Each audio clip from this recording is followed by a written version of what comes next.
But at the end of the day, once we were done, he'd open his little plastic cooler and he'd say, if you work like men, you can drink like men. And so at the ripe age of 15, I was living the cowboy dream. Like I thought it was the coolest thing ever. That's like the first thing I think I ever got paid to do.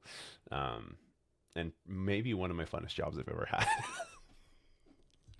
Nolan, oh, I had the privilege of being on your show about a month ago. It was so much fun. And so I'm really looking forward to this conversation. Before we clicked record, I said it's going to be nothing like our previous one. So I'm excited to get into it. For those listening who have no idea who you are, tell us a little bit about you. Sure. Yeah. I work with InfoPro Learning. That's a consulting organization, and I've been here essentially my whole life. So 15 years. I'm a little older than 15 years old, but pretty much, my whole professional life, which I think in corporate years might as well be 100, these days. And had truly like one of those things where start in the mailroom kind of thing, and then work your way up. Right now, I lead a lot of our product team here and marketing team at InfoPro Learning, really trying to help shape the future of talent development. Not necessarily, I mean, yes, with the lens of like InfoPro Learning and what kind of things should we put out there, but more from the lens of what does the market need. And in doing so, I find myself having great conversations like these and learning from people really in the field and doing the work. And that's what I love to do most is to consult with other talent leaders on the challenges and maybe offer some advice that I've seen from working with others. Yeah, that's awesome.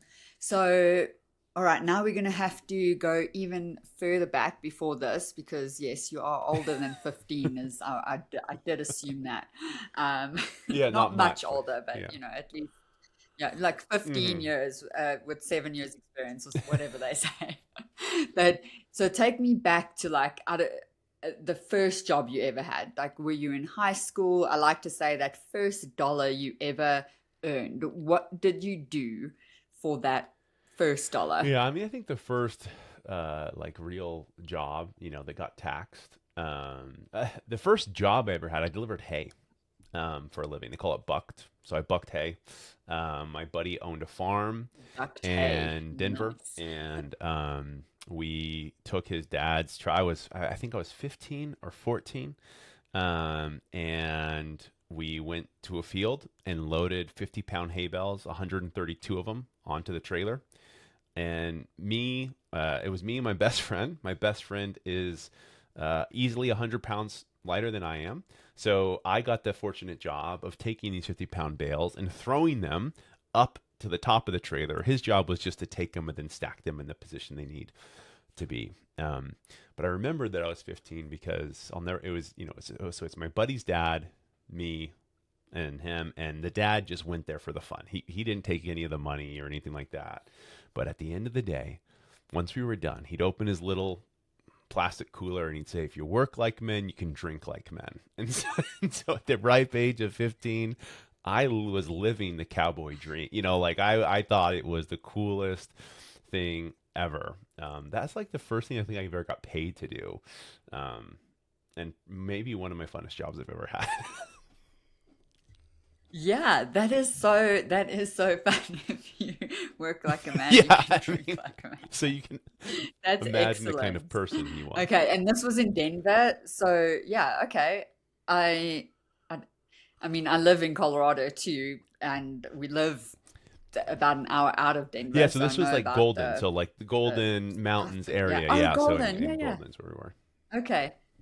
Okay. Oh, yeah, one of my favorite Yeah, towns. I will go there. Give me an excuse. absolutely. I love that place. Okay, nice. So, well, that's fun. And your friend, are you still friends with them? Yeah, With that yeah, still person that friends. you, Uh, what's it called? Not baled Buck, hay. What did you call it? Buck. Yeah. So Buck. that was Hmm. but then the actual like the next job I had, oddly enough, was still like in the athletic kind of physical realm. It was working the front desk at a gym.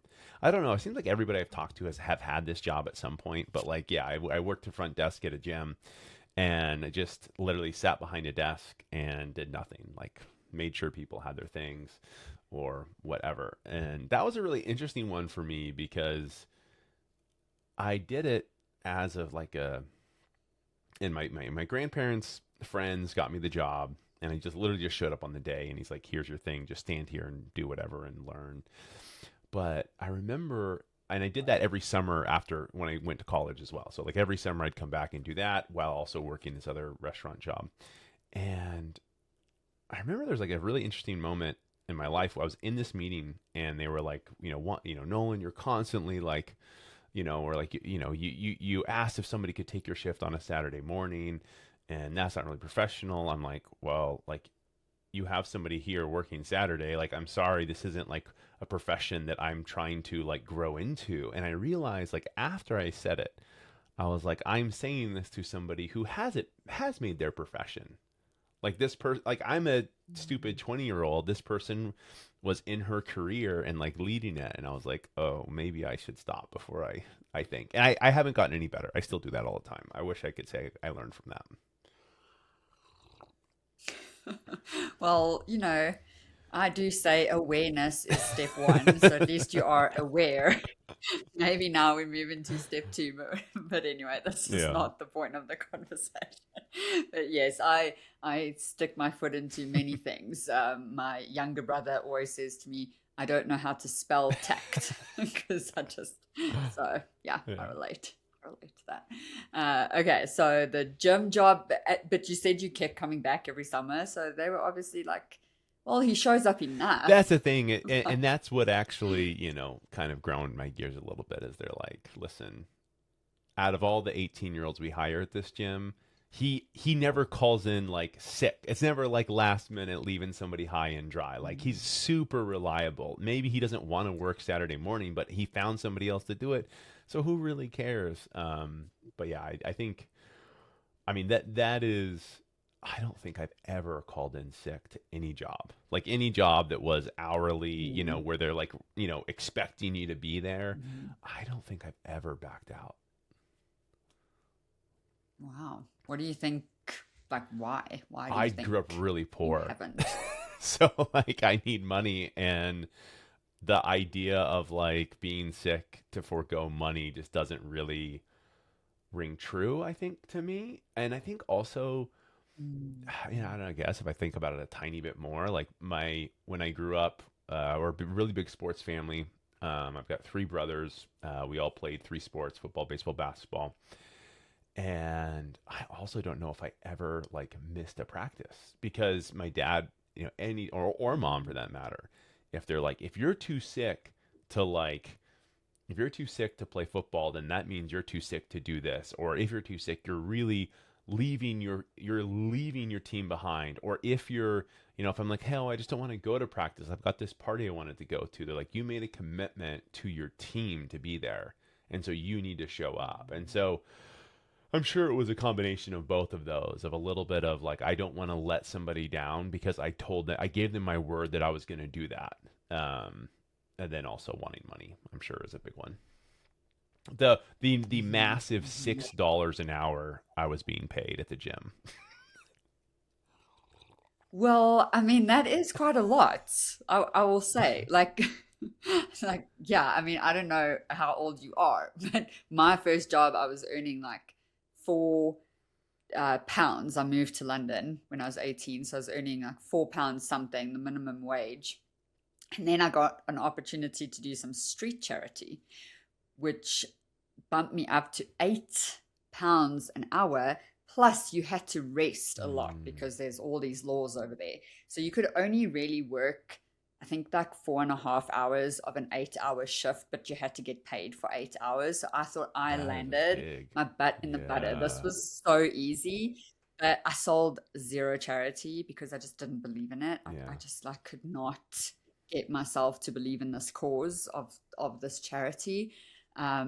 So yeah, I got fired after 2 weeks. But for those 2 weeks, I was like rolling in the dough. Oh, I that's swear. great. I felt like so rich. But yes, I also did not show. I just didn't sell a thing for 2 weeks.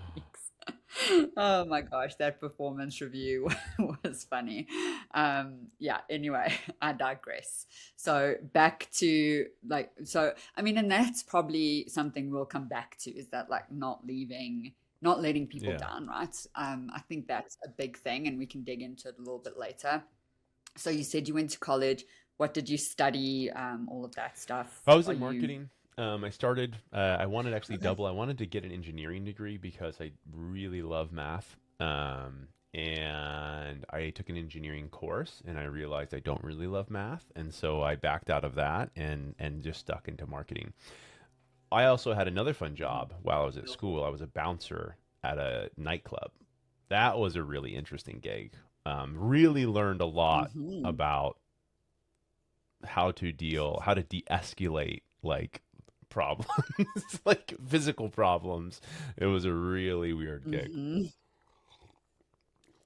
Yeah, you're gonna have to tell me more because then I'm just thinking Well, back. the first Wow. thing actually, Yeah. there was a gentleman who was super, had drank way too much, and the bartender was like cutting them off, and this gentleman didn't take it very well, and so I grabbed him, grabbed an arm, threw it behind his back, and like forcibly threw him out because I watched a lot of the movie Roadhouse, and I was like, this is kind of what you do. I'm Patrick Swayze here, pretty much. And then my buddy, like, who was the head guy, comes over and he's like, hey, like, we really try not to like force like we try not to like even if they're being like physical, we like want to use that as the last resort. Like try to keep your hands off, or if it is, let's like a gentle like move out. And I was like, okay. So I'm like, I'm surrounded by a bunch of other like meatheads, bouncers at this club, but like even them are like, listen, keep your cool, stay calm. Like you got to be the person who's like de-escalating instead of like ramping it Mhm. up a notch and forcibly throwing these people out. So I thought that was kind of, it was always like an interesting contrast to me. Yeah, that is interesting. Yeah, I wouldn't have guessed. I thought they would have been like, Yeah, yeah, yeah, right. That's what I go thought Patrick too. I thought I Swayze. was gonna get like a gold You're like gonna star or come back in that something, like club whatever like, the oh, bouncers, I'm the man. badges. I don't know. Yeah.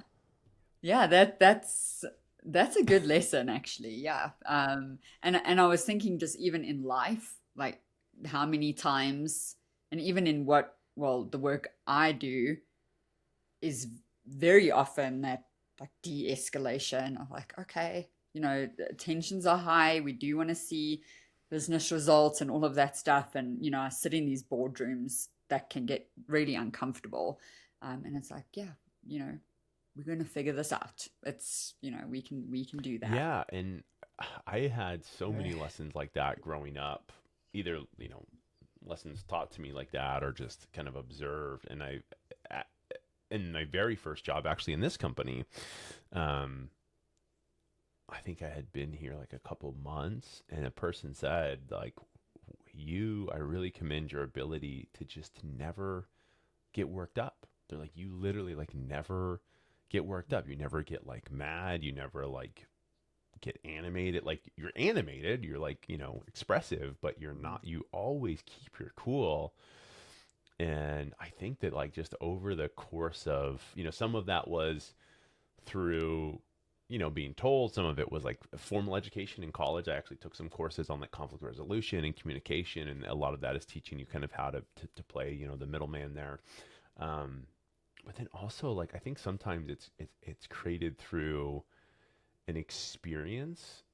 And I mean, I don't know if it's right or it's wrong, whatever, but like I feel like if you grow up and you're around a lot of instability, you kind of learn to live with it. Like that is your norm. Like your baseline gets set when you're a kid, I would think, kind of going through all these experiences. And fortunately or unfortunately, it was a really unstable environment. And so I think I just learned to operate in that chaos, without it like impacting me. Because like, how could you survive if you did? Like, if you just let the chaos around you, kind of, if you adapted to that and you became chaos as well, I just don't know how you could survive. And so I think it's like a bit of life learned, but then also like true, like formal learning. Mm-hmm. Yeah. I really like that concept of that baseline. That's very interesting. You got my brain turning there. Yeah, I don't think, and I don't know, I've met a lot of people. I don't know if you can move your baseline much. Like if your baseline is at like a two, Mm, I don't think you can move it to like an eight. I think you can learn to live with a three or a four, but I rarely see people's like ability over a long term to really figure it out. Because how would you like? And there's like a yin mm, to a yang, right? Like some mm, people don't like that about me. Like they would like me to be more expressive. They would like me to be more animated. They believe mm, that shows, I don't know, compassion or care or something or commitment, but that's just mm. not who I am. And others, but for me, I view it many times as positive, but I also do recognize for others they're like I have to be more expressive than I'm feeling because that's what they want to expect. And I'm sure they're the opposite. I'm sure for them, many times they want to be literally like throwing their phone through the roof, but they don't because they realize maybe that's not what's acceptable.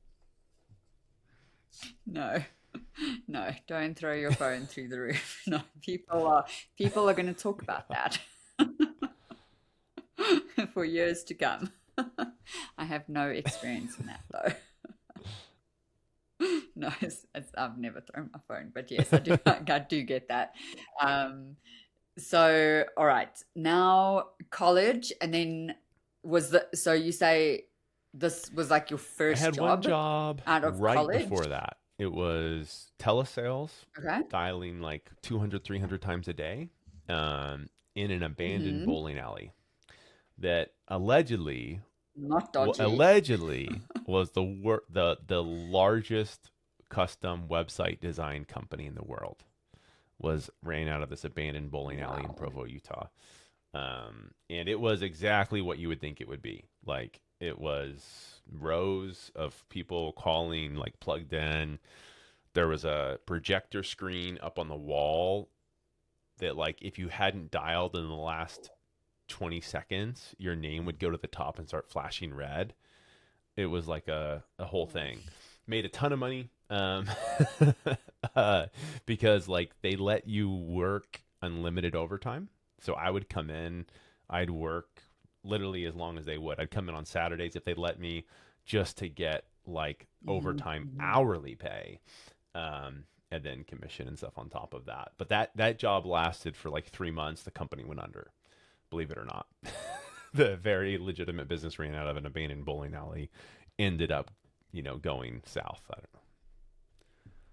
Wow. So what were you selling? Website like what The yeah, like calling websites. on small Websites. businesses or small businesses would like come to us Hmm. and say like, hey, I'm interested in getting a website designed, and so just selling them that service.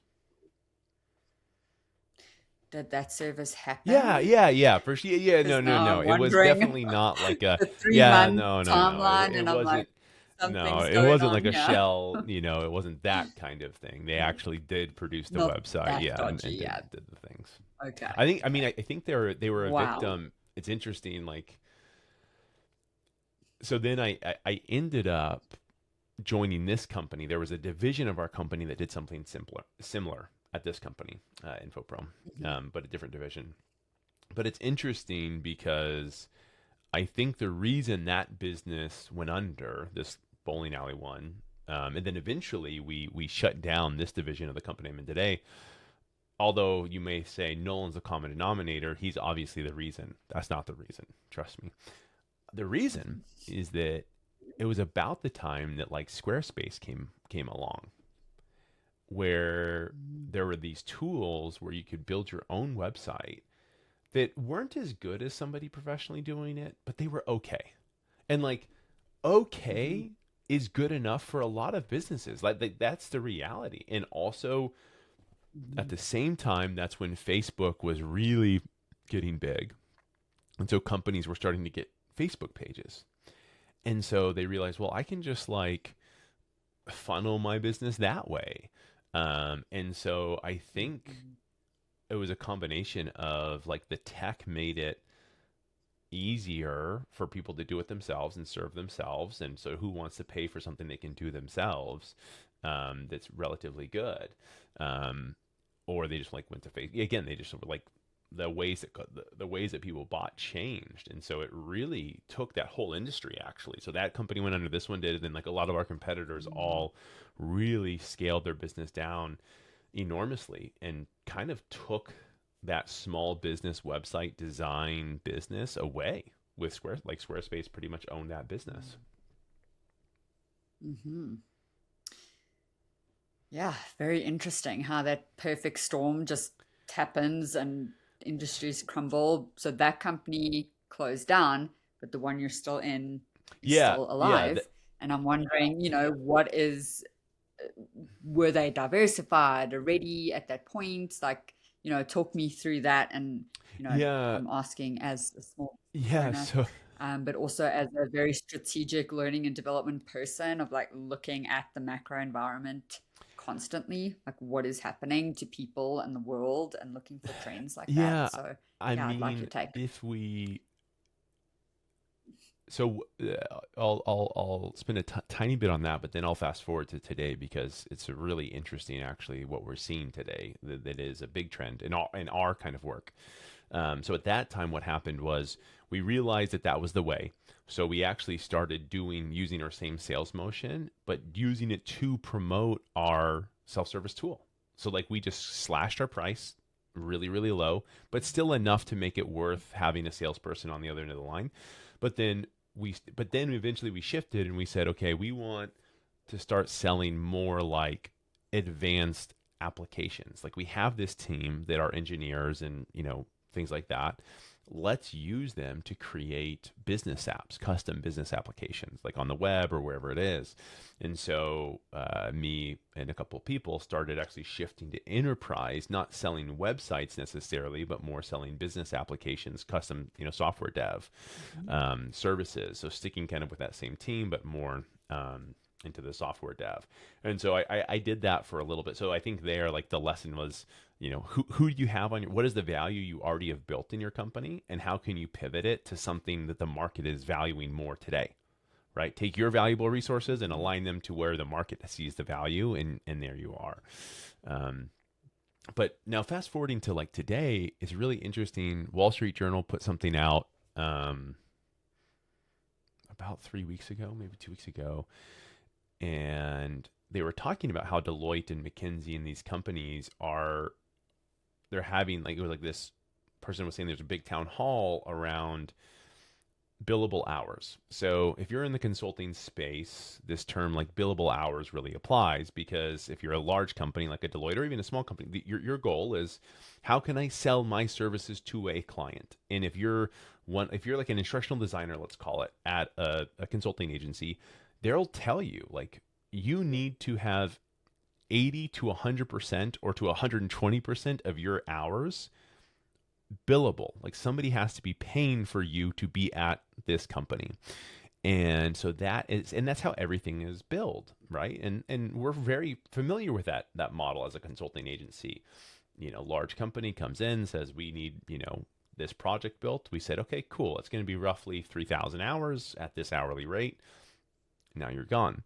But what they're all saying is that with AI, they're actually shifting away from a billable hour model, and more into an outcome model, where they're actually saying like, I'm committed to do this thing that's going to have this impact, versus just 500 hours of work. Because they realize that, like, I think they've realized that if they just build on the hour, there's not enough value there, because what they can do in those hours is astronomical.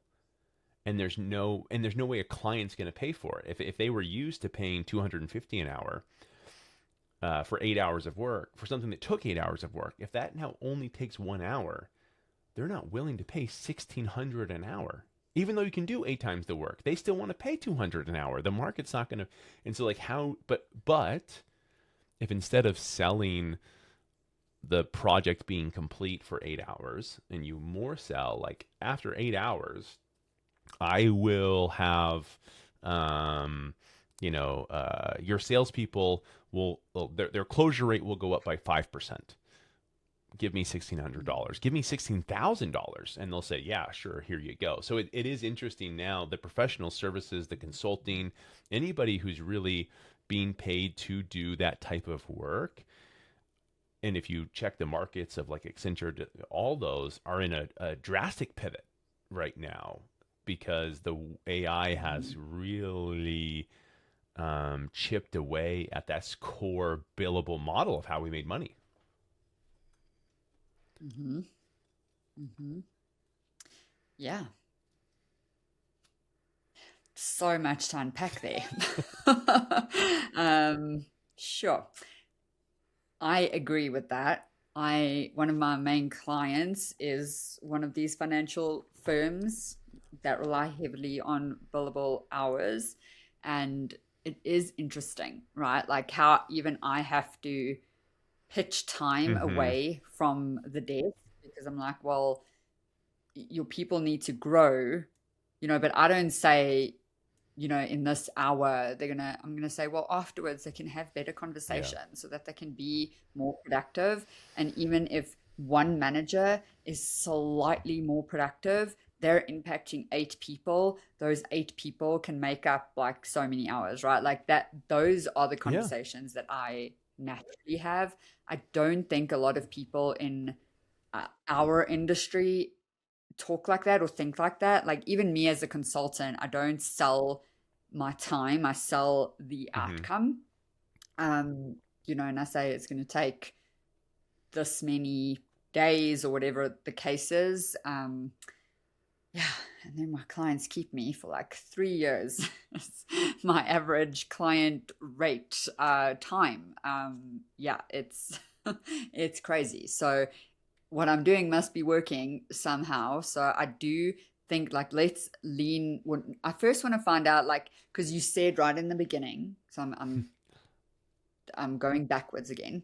Um, you said in the beginning you were like from the bottom to Yeah. the top in this company. I want to know a little bit about your career journey before because I feel like when I talk to people in my industry, I can get too much into the Mm. industry talk, but I want to more about the Yeah. career. So you got me thinking, but I'm gonna take it back. So what did your career path look like in this company? Because you have just worked here Yeah. basically, and then you came from marketing, but you're in a talent development space. So how did that all come together for you over the years? So I was hired to sell small business websites. That's really Hmm. what I was hired to do. And the guy who hired me said, I know you don't really want to do this. I know your passion is more in marketing, but the reality is we don't have enough money to fund a marketing department. But, if we're able to make this whole thing work, you can start it. And I'm like, okay, cool. And, looking back, I don't know. If my kids told me that, their boss told them that, I'd probably tell them to don't believe them. Like that's like the oldest con in the world, but I believed them. Said, okay, let's do it. And then I helped lead kind of that pivot away from small business stuff. And because I think, my boss at the time, I think he recognized like this guy is a little bit like overpowered to be selling a website. He's much more focused on the why they need the website and like trying to help these people solve, like be a business consultant, I guess is kind of the best way to say it, who happen to sell a website at the end of the day. And so I kind of really leveraged that business consulting side when we made that pivot to selling, so going from something that cost $1,500 to 150,000 to 1.5 million, just kind of same type of conversations, but obviously like the scale became much, much, much different. And so I did that, like selling software dev actually for quite a bit, for a couple years, 3, 4 years.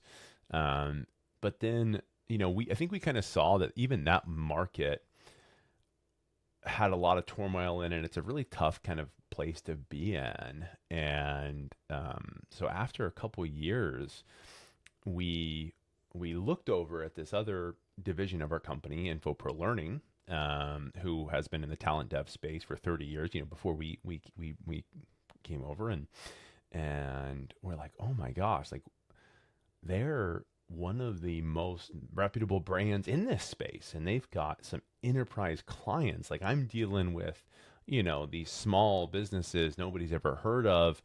Yeah, they're spending money, but like, it's hard to get that. These people have clients like Pepsi and Nike and Delta and Rolls Royce. And I'm like, whoa, like if I had the reputation like that, imagine what I could do. And so we just pivoted to like greener pastures, I guess is the best way to say it. My boss and I both moved over at the same time. And, long story short, we kind of made that work. And when we had enough money, he's like, hey, we've got a really good story to tell here at InfoPro Learning, time to time to be a marketer, like time to do what we paid you to do, what I promised that I would do so many years ago. Like it's now your job. And so I took it and I did both jobs for like 6, 7 months, maybe even a year, spinning up the marketing organization with one other gentleman in India, while still being in a business consulting role. But like the consulting was different, right? And the other one I was consulting, and I think looking back, I guess that's probably what allowed that pivot to happen so easily. Because in one job I was consulting on tech, and then the next one I'm consulting on talent, which are like completely different kind of worlds. But my focus was never on the thing I was selling. It was on like the why are we even having this conversation to begin with? And then what we need to do to solve that problem, we can figure out. And so that's probably what helped me kind of pivot so quickly to that. But then for a year or so, I just kind of did both until I got the marketing gig. And then like, I don't know, just like along the way, there was just opportunities for things that either I was interested in doing or the company had an interest in me doing them.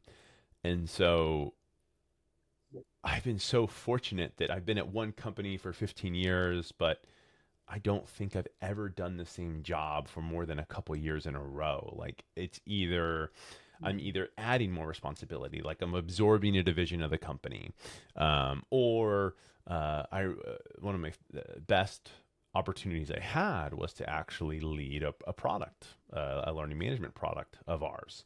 Had obviously zero experience doing that, but we're able to take a product from essentially ground zero to we've got over 1 million learners on there today. And so like just over, I think throughout my entire career here, I've just been willing to just say like, yes, I'd love to try that. Some I've said no, and I was told to do it anyways. So I was like, well, too bad. Like you got to do it. And I did that too. And I think just that idea, for me at least, of always having these new opportunities to explore has really kept me interested in the work. And that's what my real passion is. My passion is not necessarily like, it's not really money or like a job title or like advancing my marketing career versus my, product dev mindset or my consulting or whatever it is. It's just like, I want to be doing interesting things. And for me, that means like diversity. Yeah. So you obviously know the term intrapreneur. No, that's the first I've ever heard it. You No. don't? Okay, because that's what I feel like you are. So it's an entrepreneur, but Yeah. in a Yeah. company, because it just feels like as you're talking, it's like, oh, you seeing this opportunity and you're seeing that opportunity, and obviously the company Yeah. also brings opportunities to you, and you're like, oh yeah, we can make this work, or because you operate very differently to um, like most people want structure, predictability, right? Like that's what the Yeah. organizational structure gives you, is that structure and predictable, and like, oh, here's the process, here's the thing. I feel I do that a lot for people I work with.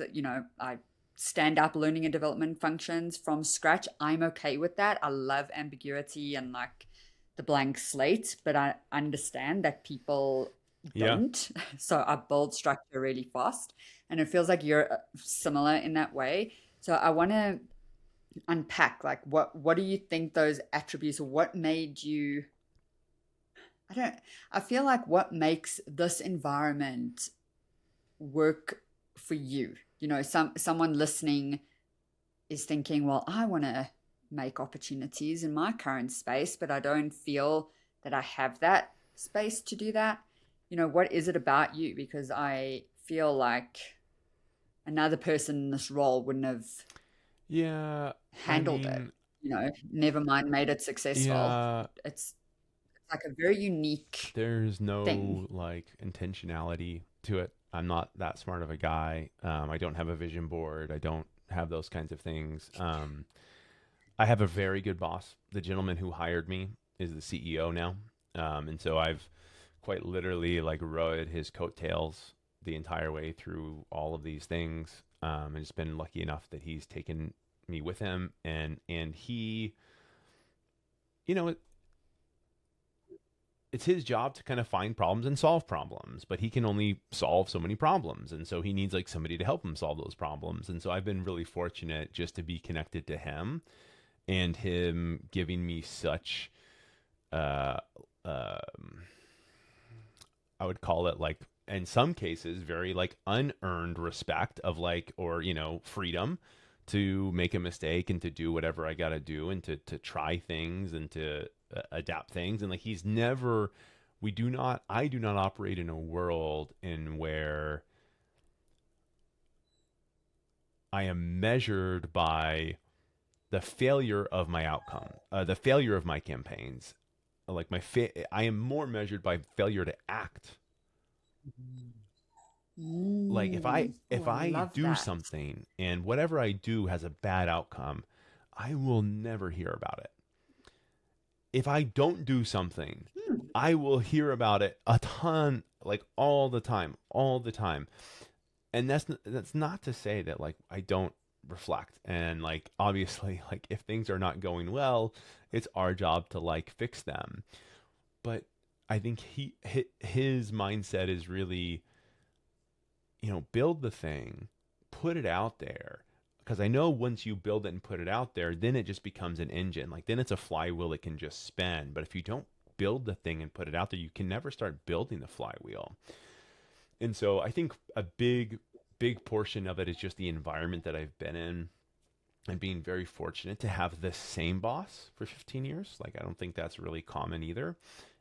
And very Mm-mm. lucky to have a person kind of continually make space for me to grow, as he grows. I think that's probably less common, like as well. Um, and so a lot of it is just like circumstance. I think, uh, but in terms of like, what do if I had to give somebody advice, but I don't know, the reality is like, and I've hired a lot of people that don't fit into our company. Well, like, I should say I've interviewed a lot of people that don't fit into our company. And it's because I know that like that's just not what they thrive in. Like some people really do just thrive in saying like my job starts here and ends here. And I am not interested in going a little bit further out or going a little bit further this way. And it drives me nuts, to be quite honest. If somebody says like, well, that's not my problem, I'm like, what do you mean it's not your problem? Like, it's a business problem. You're in the business, solve the problem. And so it is, um I don't know if I'd advise somebody to operate out, because I'm sure in those companies that they work in, that is what they are good at, and I'm sure that there's a reason for that, and I'm sure that they're rewarded for that. And I'm sure a lot of people like that, like that they thrive on that structure, and when they're taken out of it. Um so I guess if you are that type of person, don't pretend you're gonna fail. Like I've seen many people come here and fail that thought they were that kind of person that aren't. But if you are that type of person, like if you really are an entrepreneur, I think the advice is like find a company in which you can be an entrepreneur. Like find a company or a boss that has enough power to allow you to operate that way, and continue to ask that person for more. Like like, and don't be afraid to just like ask for it, whether you deserve it, whether you own it, whether you whatever. Um, but if you don't have the environment that you can do that, it's not going to work for you. So I think, you know, Mm. um, and sometimes you got to bet on yourself. Like I know it's a really tough job market right now for everybody, but if you can find a boss or a company that has that type of culture that you like, you can grow really quick. And sometimes you kind of got to take a step backwards to take a couple steps forwards there. Um, right? Like when you're in sales, like sales are traditionally the highest earning people in a company. And when you move into a marketing Mm. role, like I lost a ton of money, but I did it because like that's what I wanted to do. I wanted to chase that, and I just kind of had faith, a bet on myself that I'm going to add enough value that eventually I'll kind of surpass where I was. So I don't know, that's my, I don't know, what advice would you give? Yeah, well, I'm going to ask you a question because it is like leading into this. So Sure. I'm not going to give my advice,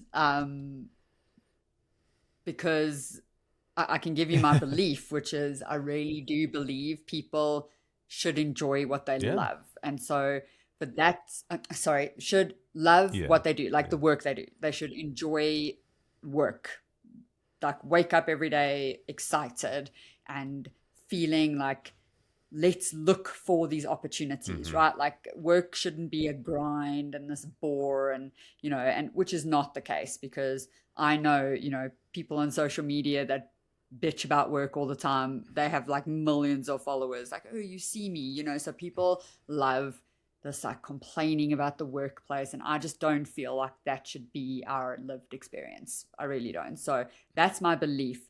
Now my question to you is, if that utopia was to exist, because it feels like you do enjoy your space, and we're running out of time, but I would actually love to hear some of your fights with your boss, because I'm sure you've had many, because those we're closest to, I'm sure you've had like some wild arguments as well. um but what would you like, what are we not saying enough to people who want to build this work that they just feel like that they get to expand and they get to look for opportunities and grow constantly? Like, what does it take? Yeah. So one very funny story, then I'll get to the answer of a fight with my boss. We hired a gentleman. We had, made a good amount of money, and so we hired like a really seasoned person to come in, and I fly out for the onboarding of this gentleman, and we're in a meeting, and after the meeting, the guy goes to our CEO, to my boss, and he's like, "Hey, like, are you and him like, is he on his way out of the company or something like that? Like, what's going on?" And he's like, "What do you mean?" And he's like, "I've never heard like a 24-year-old yell at the CEO of a company before." And then you yelled at him, like, "What's going on?" And he's like, Mm. "Oh, that's just how we are." And like, so, and he allowed, like, and again, that, so when I say, like an environment that encourages it, like that is the environment where like, and uh, one little lesson from there, I, I did some interviews of some of the people that I work closely with to get some feedback on how I'm doing. And the person said, they're like, yes, you do those things, but nobody has ever questioned that the only thing you care about is adding value to InfoPro. That is never a question. Like, it is never like, is Nolan doing this for himself? Is he doing this for his team? Like, is he trying to just build the biggest team? Like, did he take over this department because he wants to manage the most people? That has never been in the question. And I don't ever want to work for a company and when I don't feel that way. Where I don't feel that like my responsibility is to like grow the company. And so I think that would, like, if you're talking about conversations we don't have enough, I think a lot of it is with ourselves. Like, are we adding business value to my company? And like, or am I here to serve a different purpose? And listen, I don't necessarily subscribe to the fact that everybody has to love their job. I really don't. Like, I think that's a fairly like elitist view, to be honest. Like, I think there's a lot of people who work to like to get their What? kids to go to school, right, and like pay for their Yeah. bills, and like my so like I understand the privilege that we live in to just even say that like you should love what you do to make you money. I think if you're given the opportunity to do it, you should chase it. But I don't necessarily think that everybody has to do it. And I think sometimes you got to just shovel. I call it like shovel the shit. Like sometimes you just got to do it. Mhm. Like you just have to do what you got to do to survive in this world.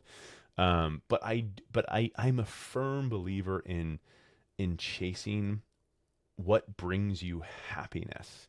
And I think a lot of times the conversations that people don't have is what is actually making me happy. You know, I there's a pivotal moment in my life. I was living in a town I didn't love, and I called my boss and I said, I loved every minute of working with this company. And this was like 10, 12 years ago. But it's important because at the time there was no such thing as remote work. It's like, I love this, but I can't live here anymore. I'm just not happy. Like, if I could do this job in this new place I want to go in Seattle, I would love to do it. But like, I'm really sorry. I'm going to have to like leave because I'm just not happy in my personal life outside of this job. I love the job, but I'm not happy when I go home. And he's like hung up and he's like, let me call you back. He's like, I'm on the other line.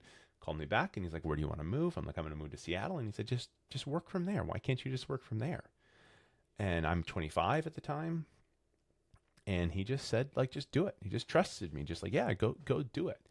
And it's like you hear these stories where, you know, when people are going to battle, they write down their obituary. You know, I don't know if you've seen this play out in movies or something like that. They're like, hey, write your obituary so that you're comfortable with the fact that you might die. And that allows you this freedom to operate without the fear. And I think that, you know, sometimes when we're in our jobs, we're so afraid of like these things happening to us, or we're so like, we're chasing this thing, but we don't even know why we're chasing it. And I think that actually gets in our way a lot. Like we're chasing a promotion, we're chasing a whatever. And I interview people all the time and they're like, well, you know, at this company, I'm a VP. At this company, I need to be at least be a VP, even though they're making more money. I'm like, why? Like, what is it that is value to you? Like, is the money value to you? Is it really important that the title, and if it is the title, why is that valuable to you? And a lot of times it is, it's not like aligned to what actually makes them happy. It actually makes them miserable. Like they're chasing something, and in chasing this thing that they thought made them happy didn't make them happy. And so um, I think conversations we don't have enough is really just like this idea that being happy is important. And that can mean so many different things. But like when we look at our employees, like are we making our employee, like are they happy enough to be here? Like you said, like some people aren't, and that's okay. But then what is the value that we're bringing to them? Some people it's just a paycheck. If that's it, okay. How can we make them feel that they can earn more money if they do what I ask them to do, right? In the talent development space. If they're only here for the paycheck, fine. Find a way to get them promoted so they make more money. Speak in a term that they care about. If they're truly passionate about growing the business, speak in those terms. Like, hey, you know, if you do this, we're going to have a great company and we're going to sing kumbaya and whatever it is. But I think like sometimes we lose out on the motivation behind the work that the people are doing. Hmm. Yeah. Yeah, you got me thinking there because when I say I feel like everyone should feel happy at work, it's you held up a mirror, which was very good because it's not necessarily being happy at work, but it's just being happy when you go home. Like, did Did you, you provide? Did you provide do for you your feel kids? Yeah. like, Are they happy that they have food in their yes, belly? Does that yes, make you happy? If mhm, it does, then yes, keep doing it. yes. Yeah, I love that reframe. Honestly, that's good. Yeah, yeah. And we don't know necessarily what that is, No. and that is what we need to figure out. Like, why do you do the things that you do? many people just come to work, do their 9 to 5 and leave. And, if that's good, then that's good. That's great. Yeah. All right. Wow. So much. I wish I could ask you more questions, but we are coming up to the hour. Yeah, honestly, this has been so much fun. Truly, it's been great getting to know you better and sharing your story and learning more about it. So the final question I ask is, if you could go back in time to young you, pick an age, doesn't matter, what would you thank yourself for doing then that got you to where you are today? I broke up with my girlfriend of my first girlfriend ever I had in my whole life. It was when I was 18. Dated her for a couple of years. And, like as a fat kid growing up and living as a fat older guy, like, getting girls was kind of like the pinnacle for us fat. Like we had like a code, like, we're living in this destitute of, dad bods were not a thing at that time. It was like, you either look like Justin Timberlake or you look like Chris Farley. And if you look like Chris Farley, good luck. And I look like Chris Farley. And, at a certain point in time, I realized I was so like miserable in my relationship. And I was like, why am I still like, yes, I wanted this, but I no longer want it. Like I am more valuable. Like what I want is more valuable than just like this dream of chasing this thing I wanted. And so like, it was a really good, it was like, I don't know. It was maybe one of the first decisions I made in which I like, was like, I need to put myself first here and like do what is making me happy. And it took a long time for me to like really find out what made me happy. It took my wife to help me find that out. But like, I think that was probably like one thing where I was like, you made the right choice there. Like you really bet on yourself and you're really focused on what made you happy versus others. And I think that was helpful. Awesome. Yeah. And that's the lesson, right? Is like, we can also change our Yeah. minds. So something that we were chasing doesn't need to be the thing that we stick with for the rest of our Yeah. lives. Like we can let go. Yeah. Yeah, absolutely. That's great. And putting yourself first. I mean, that's huge. And I think as a young person, if we're not taught that, that could be a difficult thing to For do. sure. It's like, no, actually I deserve better here. This is not Yeah. okay. Yeah, awesome. All right. So tell us, to wrap this up, tell us a little bit about like the business, what you do. I mean, this is obviously very high level because that's not what this podcast is about, but I'm curious to know, how do you serve your clients and what all do you do? And then we'll wrap Yeah, up. I mean, if you are a large organization, so that's primarily like where InfoPro Learning operates, is if you're a large organization and you're looking to make your people better at something, right? It could be anything. You need them to learn how to use a software service, learn how to use AI, like learn to do something better. Cool. Like we'd love to talk with you about that. If you're looking to better understand and better operate your L&D division itself as you're trying to navigate what is the next, what should my talent workforce look like? We'd love to have a conversation. Those are really the kind of things that we focus on these days. That is awesome. Yeah, so needed in this world. I do say talent development is the most under-leveraged function in the Yeah, business right for now. heck yeah. Like everyone is screaming from the rooftops, we need our people, but we need our people to know how to be Yeah. human. Like that is just every report I read. And I'm trying not to be biased because I'm I in know. this field, so I'm I really know. trying to get a balanced Yeah. view, but I'm like, oh, here it is again. Here, it's just here again in my face, like Yeah.